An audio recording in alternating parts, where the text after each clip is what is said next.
అంటే ఎస్పి బాలసుబ్రహ్మణ్యం విగ్రహాన్ని ఎందుకు మీరు పెట్టొద్దు అని ప్రధానంగా అనడం గల కారణాలు ఏంటి అసలు?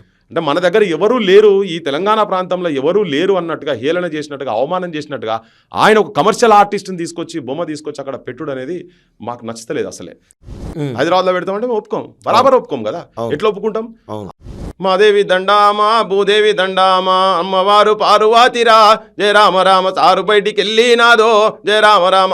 సుద్దాల హనుమంతులు పల్లెటూరి పిల్లగాడ పశులగా సేమొనగాడ పాలు మరసి ఎన్నాలయ్యిందో బండెనుక బండి గట్టి 16 బండ్లు గట్టి ఏ బండ్లే ఒత్తవు కొడుకో నైజాము సర్కరోడా కొంగు నడుముకు చుట్టవే చెల్లెమ్మ కుడవన్లు చేపట్టవే చెల్లెమ్మ పసిపాపాలేడ్చిన పాలివ్వనివ్వాడు ఉరిమురిమి చూస్తాడు ఊరి దొరగాడు పొద్దంతా పని చేసిన చెల్లెమ్మ పస్తు రోజులు దప్పాలే చెల్లెమ్మ.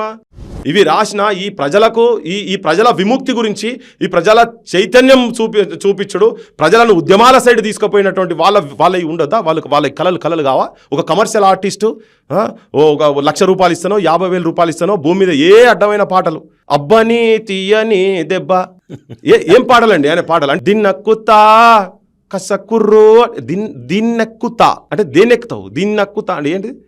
అందుకే హెచ్చరిస్తున్నాం, అడుగుతున్నాం మేము, తప్ప ఇది? ఈ మాట్లాడి దీని మీద చర్చ చేయండి. ఇప్పుడు నేను మాట్లాడే సాహిత్యం మీద చర్చ చేయండి.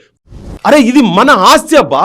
ఎవరో బాలసుబ్రహ్మణ్యం ఆయన తీసుకొచ్చి ఇక్కడ పెట్టి నువ్వు వాడు సినిమా ఆర్టిస్ట్ ఎవరో రాసిన పాటలు పాడేటనే తీసుకొచ్చి మాట పెడితే మా గుండెల మీద అంటున్నారు, మన సాహిత్యం గుండెల మీద అంటున్నారు. ఇక్కడ రవీంద్ర భారతి నడి బొడ్డులా. నమస్తే.